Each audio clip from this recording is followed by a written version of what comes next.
Good day. Welcome to Journal Club. Today I'm joined by wonderful colleagues. There's Maxine Manley, who is all the way in Dublin, Ireland. Thank you for your time. We have with us today Cassandra Govender, who is in Rivonia. And we have Sibusiso Sibisi, who is in Midrand, if I have it correctly. And thank you for the opportunity. So today we'll be discussing our article. The title of the article is called COVID-19 Vaccine Hesitancy in South Africa. How can we maximize uptake of COVID-19 vaccines? It's authored by Sara Cooper, Heidi van Rooyen, and Shey, Wiysonge, I think, if I'm not butchering that surname. Essentially, the article was put together. It was research done between February 2020 and March 2021.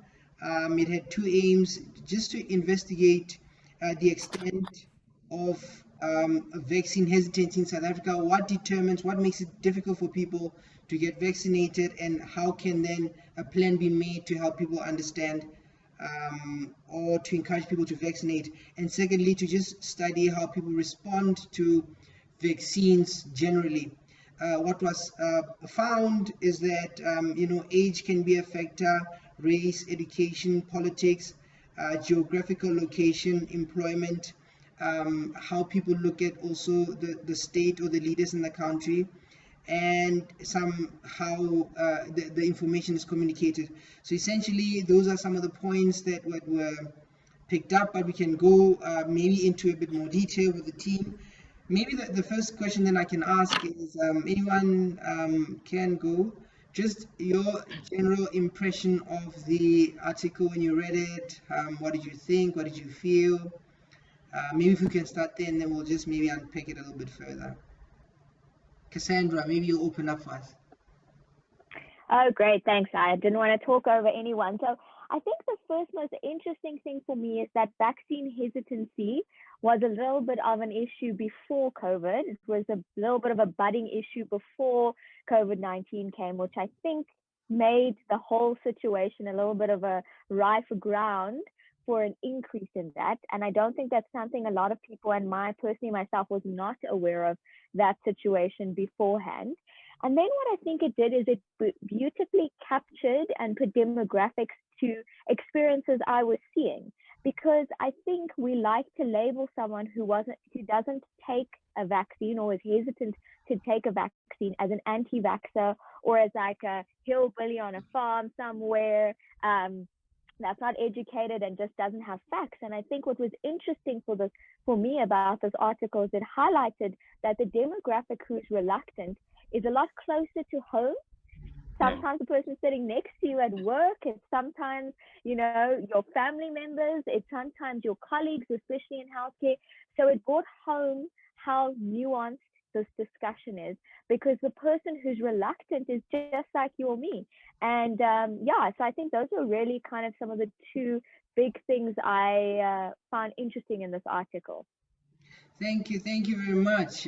Yes, we don't think the idea that it's someone out there, but I think it highlighted that it's just people like you and me. And Maxine, if you're good to go all the way in Dublin, what was your impression of the article? Yeah, I just want to clarify, I'm still from South Africa. Everybody watching, I'm still South African. Yeah, I also thought the article was really interesting. There were some things that I was quite surprised by, in terms of, I think I resonate with what Cassandra said. I kind of thought it was the uneducated, just the people who didn't know that vaccines are important or didn't know that it had been tested. But actual fact, some of these surveys indicated that the more educated are actually more hesitant. And I thought maybe it would be the older population that was scared and it was the younger that was keen, and then the survey showed different. The other interesting part is how much politics and employment, or I suppose authority, played a role. That was also quite an interesting question in this article around yes, I'd be keen to take the vaccine, but if my employer asked me, I'd be less keen. You know, which also speaks with regards to independence and power in a time of a pandemic when everything's out of your control. I want the control. I want to say yes myself. So I thought that was really quite interesting as well. I was a bit disappointed at how little they discussed the methodology, because I always wonder, you know, who had access to the survey, you know, who are the people that are in the survey. But I was happy to see some of them were done on like more accessible apps, or they were done in multiple languages, or they were done face-to-face. But face-to-face also put into question, you know, people who are scared of COVID are at home. They're not outside. So yeah, that was, you know, I'd be curious a bit more now, but a more recent survey would be done. Thank you for that, you know, pointing out then, I suppose, similar to Cassandra, who would be hesitant, the idea of, you know, not opposed to vaccines, but if my employer insisted, and maybe we can talk later about, should they be mandatory? We can talk about, should vaccines be mandatory?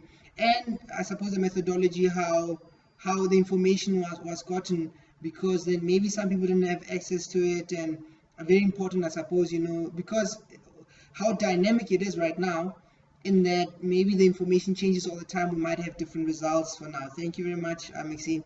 And Sibusiso Sibisi, all the way in Midrand, as an industrial psychologist, I suppose, what were your views? I'm gonna add Mzamo has just joined us, so I'm just gonna add him. Okay, cool stuff.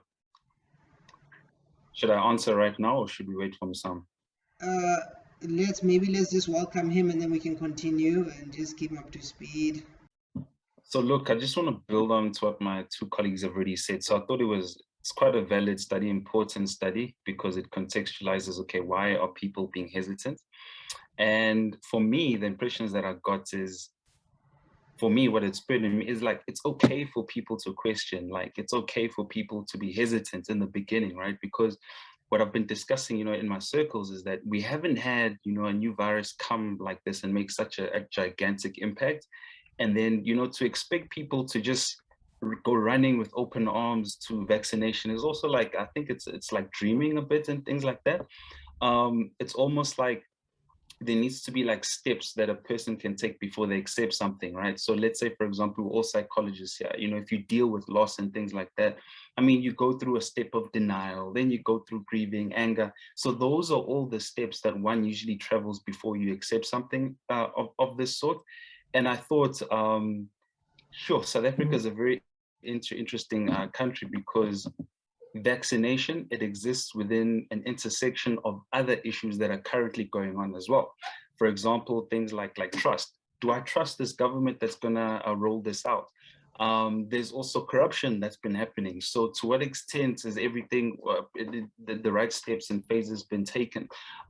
People also dealing with trauma, people have died. Somebody who takes the vaccine has died. Somebody who's not taken the vaccine has died. Oh my gosh, what am I gonna do? And then it's almost like, I think we need to be, my impression, we need to kind of be a little bit more embracing of the questioning attitude, because nowadays we tell people, question this, question that. And then, oh my gosh, when we're now questioning the vaccine, it's like, why are you questioning the vaccine? You should just be taking it. So I think we need to give people that space and that forum to be able to travel that journey. Obviously, time is not on our side because people are dying. But I think, yeah, those are my general impressions as we kick off. Yeah. No, thank you very much. I think you mentioned quite a few points there. You know, you had me thinking. I wanted to, you know, just jump in on one or two of the issues, and maybe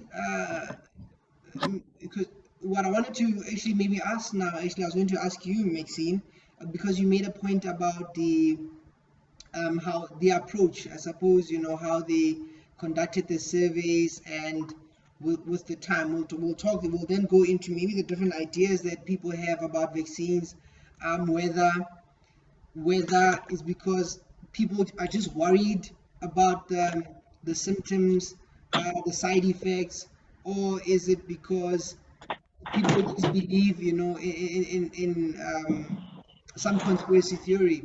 So Maybe just the approach, and then maybe we'll go into that a little bit. What do you think about that? Because you mentioned something about the methodology and who might have, how they went about it. Do you think it should have been done differently? Yeah, maybe to elaborate on that, Maxine. I lost you a bit there, but I think I caught you in the end there.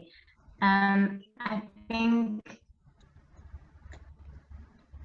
I don't see a lot of community surveys. So they, in terms of demographics, that some of the studies were done in urban areas while some in villages, but it doesn't exactly, it didn't for me, some of them were done online, but I know, working, I mean, were any of them done through university channels where the university students could talk to their grandmothers at home, or because they were at home? I don't see, I didn't see that described. So I tried to go find the survey and see if I could find out more information. But I think more surveys need to be done on a broader spectrum in terms of reaching where South Africans are, where majority of South Africans are. The one survey was done only with medical aid, people with medical aids. I think I actually did that survey, if I think about it, which I thought was interesting because, it links chronic conditions, it looks at a specific sample, but I didn't see a community survey where they went into rural communities where I think we have we have quite a large population that is hesitant and that do see, excuse me, people getting vaccinated and then fainting, or people getting vaccinated and then their house burns down. And then, there's this, unfortunately, those situations get linked together, 5G, now my arm is magnetic. And I heard all those sort of stories from my students who, that's what they're seeing in their villages. And I didn't see a survey that looked at that. So I was like a bit disappointed in that sense, to be like, read the surveys of the people in the more rural areas, because I think that was necessary. And you can do surveys. I think people did easy surveys. Also, they were done during quite an extreme lockdown. Now that lockdown is easing, I'd be curious to see a survey that's done at a vaccination clinic, or that is surrounding like discounts and clicks, or I think just surveys that are more locally based and not just online. Maybe that's what I was looking for a little bit. Thank you for that. So maybe Cassandra, so Maxine is reflecting on how many voices were represented, where who spoke, who responded, and now because we've moved a little bit, it's a few months into the study. I suppose it was between February 2020, March 2021. Now we are in September, and of course the issue was, would you take the vaccine if it arrived? We had it, AstraZeneca came, it was halted, and now we have Johnson & Johnson and Pfizer. And are you picking up any views, any change in how people talk about the vaccine, how they respond to it? Are we getting more voices, or do you think there are voices that are suppressed, ideas that can't be shared? Yeah. Thank you. I do want to say I agree a lot with what Sibusiso said, which is that we need to be able to dialogue about this. And the overarching narrative about taking a vaccine is just do it. Of course, why wouldn't you do it? This is why wouldn't you want to take a vaccine and be free? And our economy needs to thrive. So I found that there was not a lot of space for us to actually dialogue. And I think people miss that this is about anxiety. The feeling underlying all of this is a worry. It's not that I don't care about you and I don't care about life. It's that I'm worried something's going to happen to me. So if I reflect on my experience of having to take the vaccine, I took it when Johnson & Johnson came in February. It was supposed to be AstraZeneca.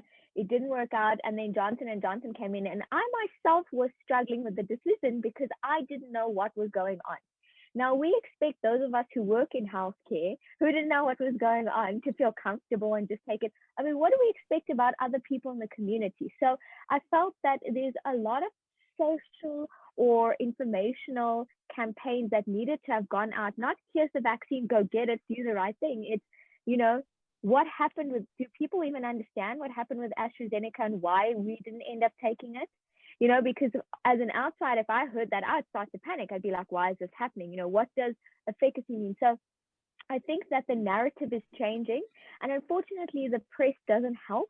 I found that the articles to be very negative, always highlighting the worst case scenarios, always highlighting when it didn't work, when things were bad. You know, I didn't really find a lot of articles, you know, all overly positive. You know, I just didn't find a really engaging press, and unfortunately that really skews people who are already scared, who are already traumatized, and don't know what's going on. So this came out of nowhere. There was a lot thrust upon us, and there was just no way to metabolize or make sense of what was going on.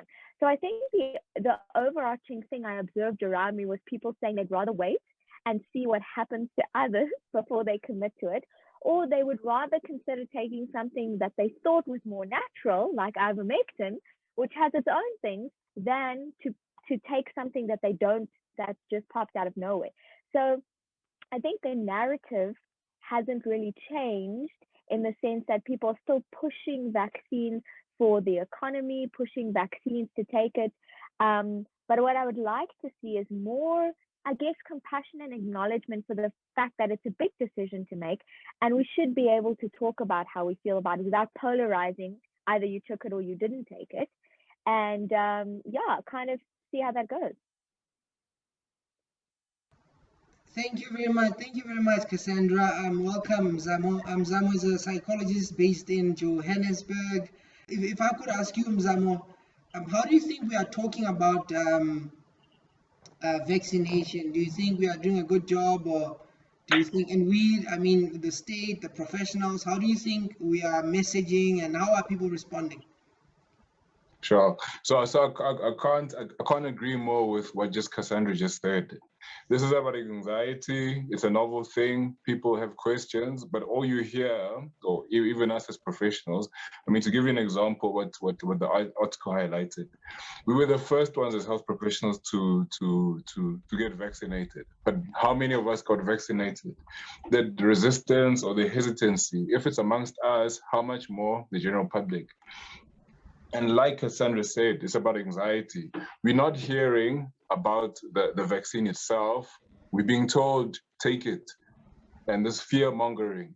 And when you do that to people, if you look at what's been done with, I think it's cigarette commercials. When you tell people bad, bad, bad, bad, well, people don't comply. They resist. It's more of a, if it was more of a dialogue, like Cassandra was saying, if we're sharing this is what it is, we don't really understand it, but if we got more information about what we're doing, people can make more informed decisions. I can't do that if I'm just being told what to do as an adult. Yeah, no, thank you very much. And you know, Cassandra mentioned that point about anxiety. Mzamo, you're echoing the same sentiment. I was also wondering, just in terms of personality, because also going through the article, you can hear that when I used to listen to the radio, I thought, you know, well, the people are hesitant because they're hearing, you know, it's conspiracy theories.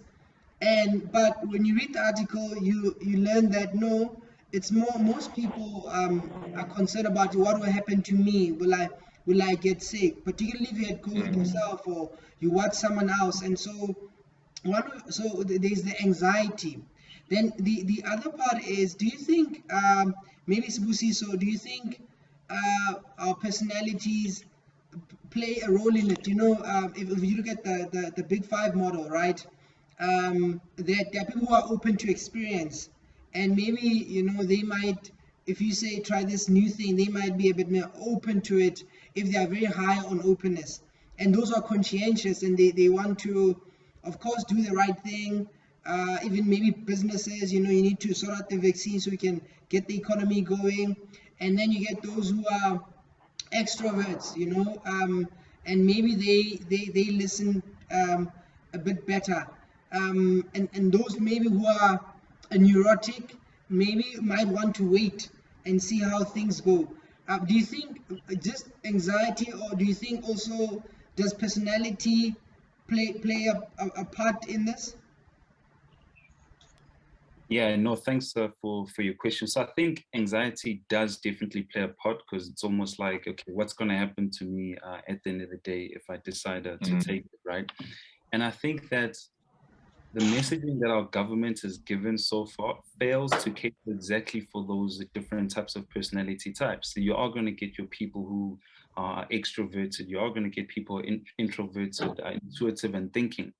And then what's happened is that it's the anti-vaxxers who have been proactive in terms of being extroverted, in terms of spreading false information.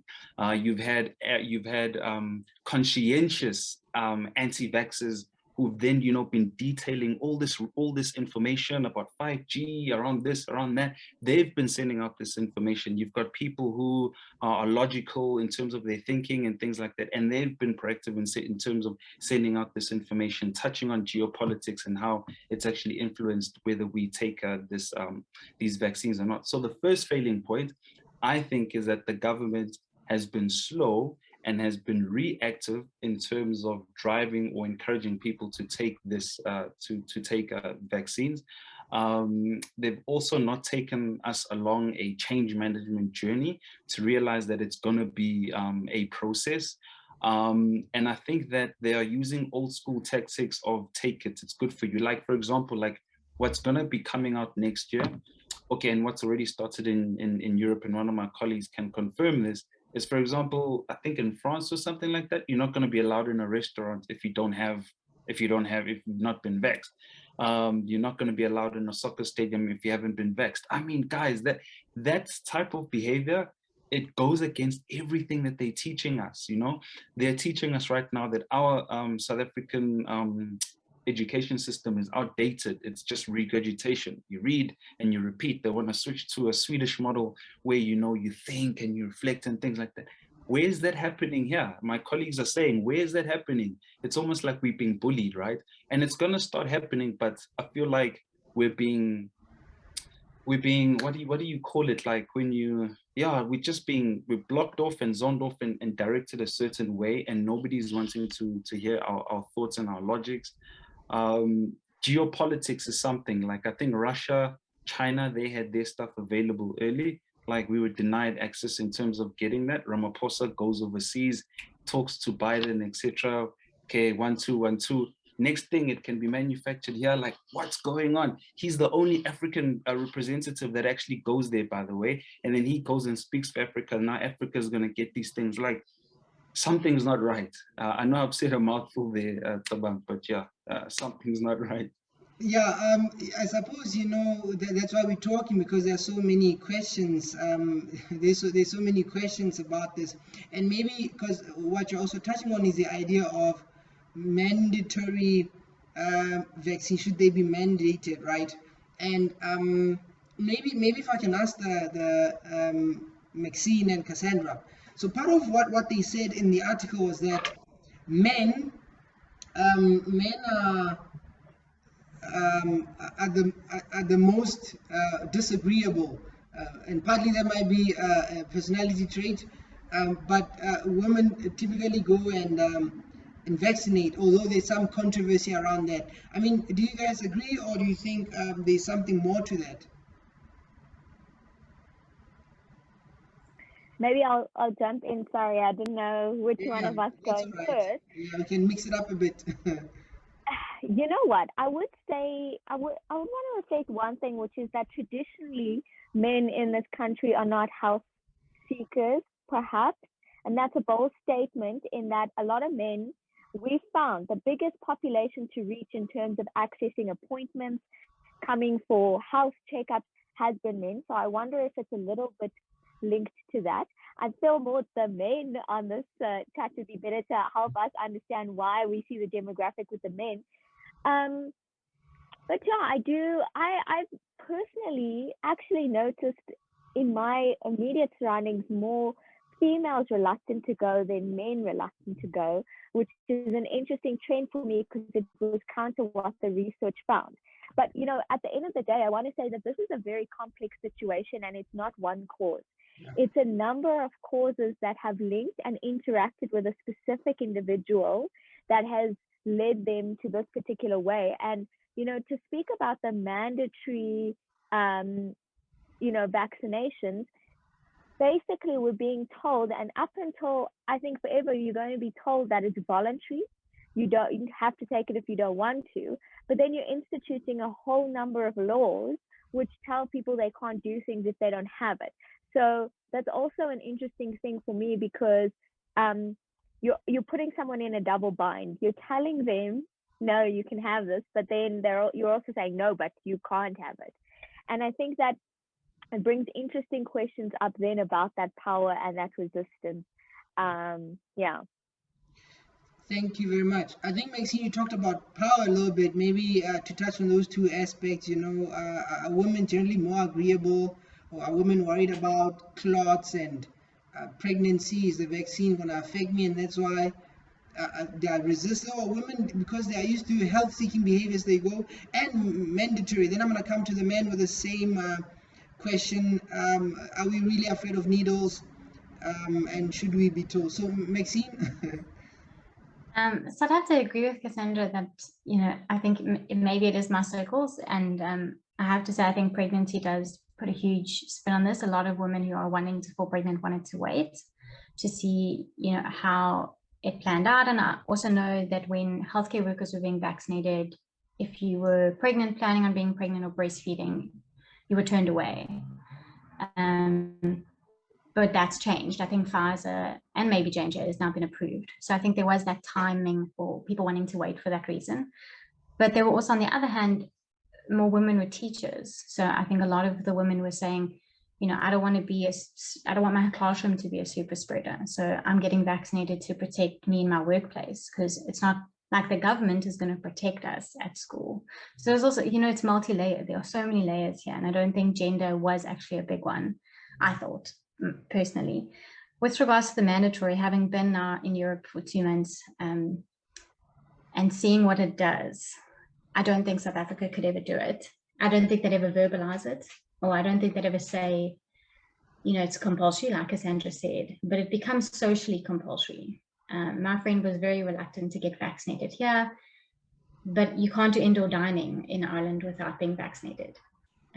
You can still order food, but then you have to go outside. Now, in countries where it rains a lot and winter is coming, it means you're excluding your friends and your family from having dinners. You're excluding people. So then it became, she was almost peer pressured. I mean, at like over 30, you're being peer pressured into vaccinating, even though she has a valid argument. She wants to fall pregnant. She's scared. I mean, you know, I didn't bully her. I feel good about myself for that. But, you know, there's a social pressure around that. But I think it's easier in European countries to do that because they have smaller countries. I mean, this country has reached herd immunity almost already because their country's so small. Where South Africa, look now, we're only at 11.7% fully vaccinated. Yeah. So I don't know, but I don't think South Africa can afford to put because it feels like a passport. When I go into a restaurant and I want to order something, they're like, if you want to sit down, where's your VAT pass? And it gives me like the chills. And I was born post-apartheid, and still I get like a bit antsy. I'm like, don't tell me I need a piece of paper to prove something to you. Don't, you know, and I'm like white for one too. So that's also like a whole other little layer there. So I don't think South Africa could go there. And I'm curious to see what other people think, but I just don't think we can go there in terms of mandatory. It's just, but it's going to be socially. So people are going to socially push us into it, I think.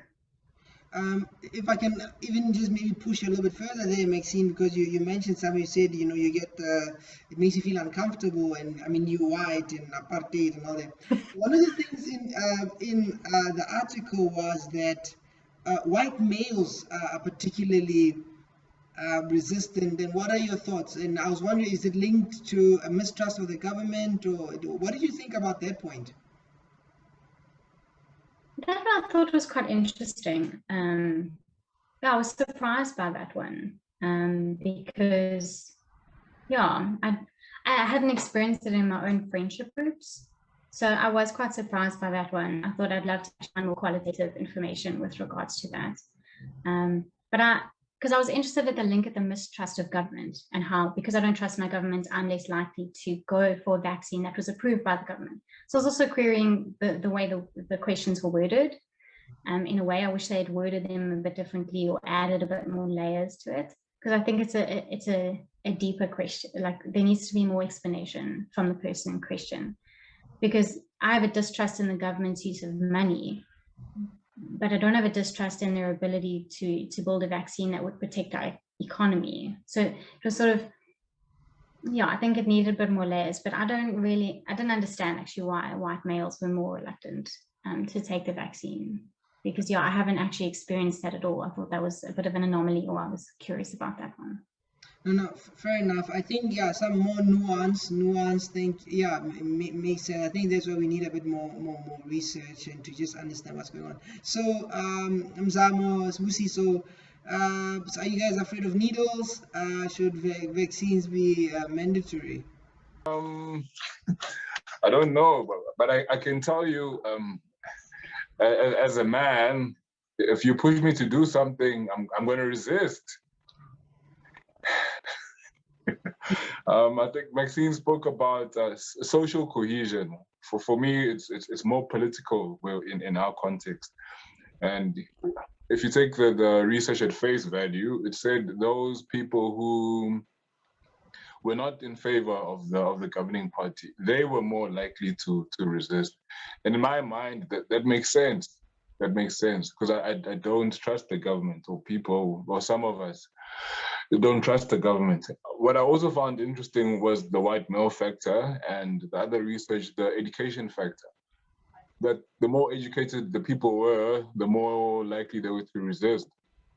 Which also tells you maybe something politically, there's a political element there. Are we afraid of needles? Yes, we are. I'm afraid of needles. Yeah, I'll follow swiftly after Mzamo. Of course, I'm afraid of needles. I've got a wife. She's birthed us 2 lovely kids. So I've seen all the painful stuff she goes through in build up to delivering a baby, and I want none of that. Which is why I did then take. I decided to take the J&J because it was just once off, done, I'm dusted.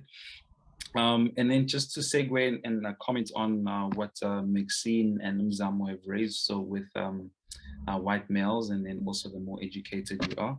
So the more educated you are, it tells me once again that there's a change management process we need to follow. Just give me information, then I'll make the right and logical decision. And then, so for example, my day one understanding of the white male stuff would be, usually in South Africa, you'll get the white males being the owners of capital and the owners of production, right? Which means they sit far high in the value chain.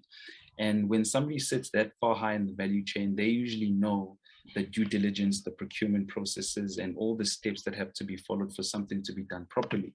And I'm just then wondering whether, from the view that they have, they're like, but should this 1, 2, 3, 4 steps should have been done? And I think they're just querying that. Johan Rupert, I think there was a rumor he went and vaccinated all the way in Switzerland. Why not in South Africa? So it's just, yeah, just a thought. Thanks, Mzamo. Thabang.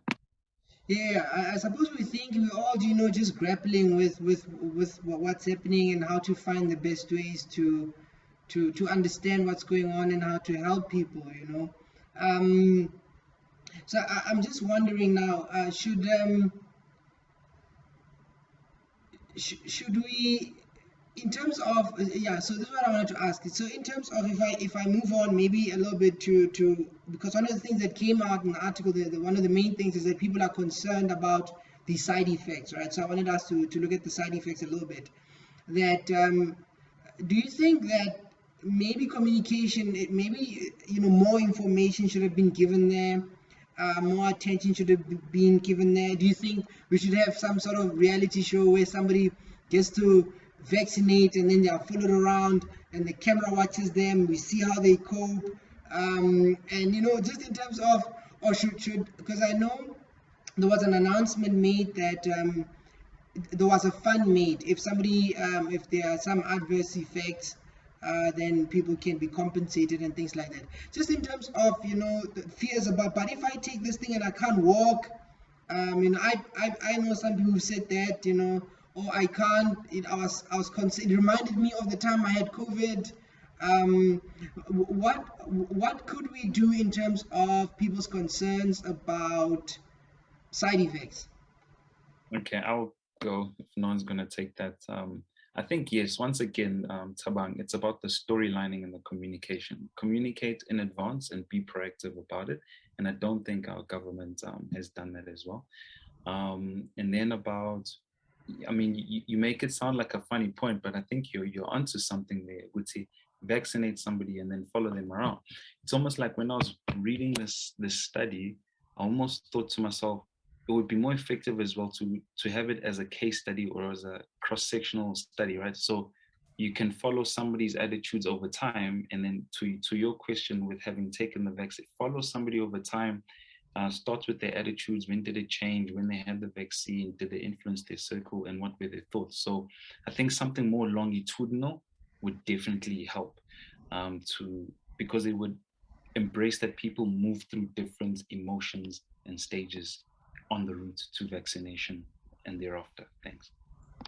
Thank you very much. Any other thoughts? If you agree, something to add, you know, something different? I would agree. And I think also specifically, you know, we take for granted the fact that one, we're healthcare workers, and two, that we're educated. I think there needed to be more information that was more easily accessible. I don't know when you guys were vaccinated, but I was part of the Wiysonge study. So I readily recognized the documentation. I mean, I know what a proposal looks like. I know what informed consent looks like. So, you know, I could see the side effects listed very clinically. But the side effects I think that people experience in terms of, I felt weak, I passed out, you know, I had fevers, I had nightmares. I know that nightmares come with fever. But not a lot of people do that, and I do know that. I know that if you feel faint, sometimes you can't feel your legs, or it feels like the blood rushes out of your system.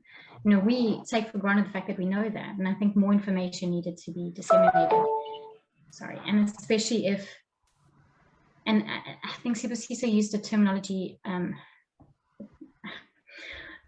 process of change, you know, as sort of the pandemic goes along, different information needed to be disseminated. I still, if I go on the government website, the first thing I see is a big sign that says, don't panic. And I'm like, well, you know, if my neighbor fell over after she got the vaccine, I mean, I'm glad you're telling me not to panic, but, and, you know, just on a point you mentioned earlier around personality, I think it does also, the government needs to be cognizant of the different personalities, to put the basics. If you put a longitudinal research cross-analysis, only some of us are going to read it. Other people are going to look way past it. So if you give like a nice, easy, and then go, if you want more information, click here. If you want studies done, for those who are educated and want to, click here. And I think just learning, the government doesn't seem to learn from us. You know, if you see this meme, please note that. You know, there were some mistakes that were done when you like vaccinated people live on TV and they actually passed out. Or I don't know if anybody remembers when Cyril tried to say, stop sharing false information. Guys, please go get vaccinated. And then right at the end of his speech, he's like, and please note those that are vaccinated, it doesn't mean you can go walk around because you can still get COVID. And I thought, oh, and then he didn't explain any further to say, you know, the vaccine does help you spread it less, or you get less infected. So I was like, you just took away everything you just said. Because then I was following Twitter. You know, I never watch his speech. I always follow what Twitter responds to his speech, because I think that's more informative. And people were just like, so you're telling me if I get vaccinated, I can still get COVID? And I'm like, there you go. So thanks, Chad. Thank you. So I think, yeah, just changing the way he expresses his information over time, responding to how the community responds and how the community is reacting, that is something that has to, and changes not just with COVID, it changes with everything. Sorry, I realized I made a lot of people laugh. No, thank you. Mzamo, I think you have a lot to say. No, thank you very much. Maybe Cassandra, is there something I'm going to ask us one last question, because I did promise you busy people with the time. Maybe just your thoughts before I ask my last question. I think Cassandra and then Mzamo. Yeah. Okay, perfect. Thank you. Well, I guess my first thing is that I felt it seems as if the vaccination rollout plan is a means to an end to start economic activity, and it's not a health activity. So when we think in terms of we want to get things going, this is not a health strategy we're putting in place to sort of the health problem. This is an economic crisis we're trying to address. And by doing that, we just want to get as many people vaccinated as possible so we can open up, we can be free, we can get tourism, those kind of things. And I think you then miss a lot of the things in between that go into a health strategy. Like, for example, we have a number of community healthcare workers that are attached to our government systems that we could use to disseminate information. I also think when it comes to side effects, you have to explain what the statistics mean. So, you know, when Johnson & Johnson clots were happening, everybody started panicking because they were like, this is going to happen to us, and this is going to, and you know what? There's a specific percentage of people out of millions it happened to. I'm not discounting those specific people's experiences, but it made it seem like it was so common to have this side effect, this extreme side effect, when it wasn't. And actually, it's more common probably to catch COVID than to get the clot at this stage in terms of statistics. But it's just the way that things were not explained. So I agree to say that I think you need to understand, and I think you need to understand that what does it mean when you get sick? Because those of us who took Johnson & Johnson probably know you definitely got sick after you took that vaccine. And then some people I've heard in the community actually say to me, it gives you COVID because you get sick afterwards, and they don't understand that that's actually, and I didn't understand until I read this really nice pamphlet that explains what happens to your body and why you get these symptoms. So I agree. I think the information doesn't reach you, but if it's your priority is to get something done for something else, you're not going to be thinking, these are the steps. You're going to be thinking, how quick can we just push these numbers? Lovely idea, Mzamo. No, to totally agree with Maxine and Cassandra. I think maybe like the answer is in your question. What about the symptoms? Tell us more, inform us, explain, so that I can make an informed decision. Because if you look at in our world, when people are psychotic, they fixate. So they're going to fixate on the wrong things and spread that. But if the information is readily available and we all have an understanding, then you won't have those complications. Thank you very much. I think that's what I wanted to discuss. You guys are just, bringing these points. It just helps one think, and see it from different perspectives. Thank you very much. So, because of time, I'm just going to mainly ask just for final thoughts regarding the article and just vaccines in general. Anyone can go. Says your parting shot. I think it's Sibusiso. There he goes. Thanks, Mzamo. I think for me, it's my previous comment that this study would be better served with following it up with a case study and with a longitudinal study, because myself, when I first started out, I was like Maxine, using Twitter to inform some of my views. So a lot of bad information that was there, but a lot of helpful stuff was there as well. So I think it would be good to be able to track how do people move from being anti-vaxxers to being people who now accept, fine, I need to vaccinate. After vaccinated, what are the steps that I then take forward? So I think this study, it's a great start.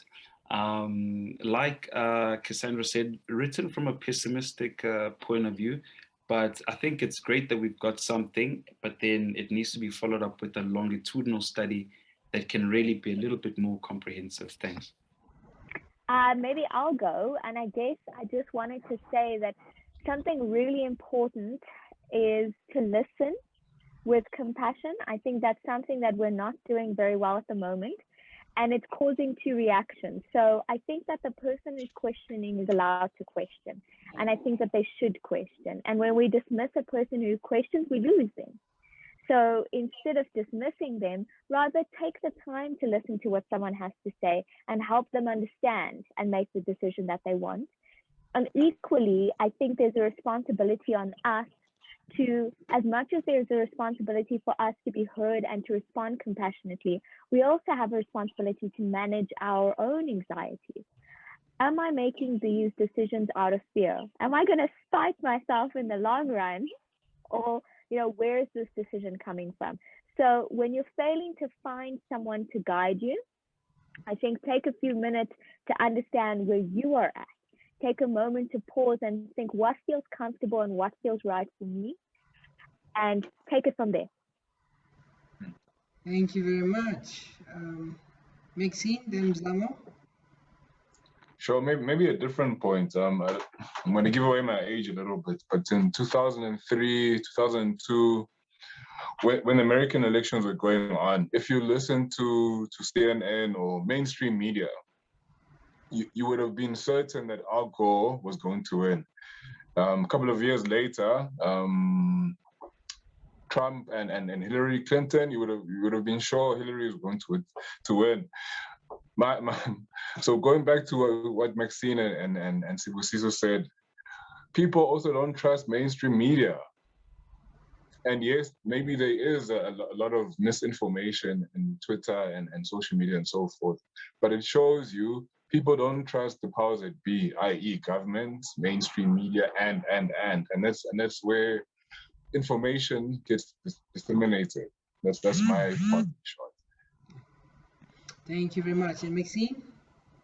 I think Cassandra makes a really good point, and I suppose I always make this point, is that we have to consider the mental health space that people are in. It is about anxiety, and a point that I realized was I thought was quite interesting in the survey one of the surveys was they asked, are you more likely to get the vaccine if you've had a friend or family get COVID, or if you yourself have gotten COVID?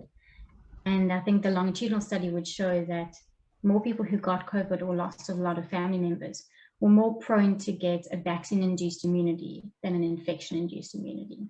Whereas I think people who answered this survey, it seemed like it was more people would rather get immunity from getting COVID. And I think it's about the anxiety that people have. And that anxiety is economical because people want to get back to work. It's social, people want to put their kids back in school. And it is personal. Whether I want to be having kids right now, whether I'm scared of needles, whether I do believe in some of these conspiracies that it makes, me, ill or 5G or whatever the case is. And I think we need to start small pockets of people listening and talking about these things. There is the big social media, but it's not always helpful. And I think each of us in our own little circles, sort of that pass on effect, we need to start having more authentic and compassionate conversations around how people are actually feeling. I just wanted to say thank you very much. I couldn't thank you enough. For me, this was quite enjoyable.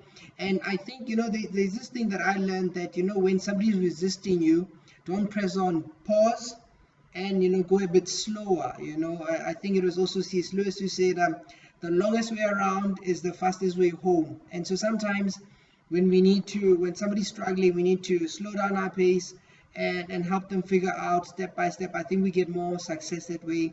I wish you well. I'm looking forward to talking to each of you about different things you're doing.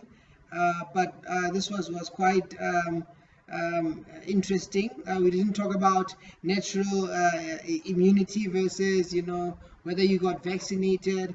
We didn't talk about if we're gonna vote and then things become mandatory. Now maybe we are being left alone because people are interested in our votes. But I really thank you, and we will talk soon. Thank you. Thanks, everyone.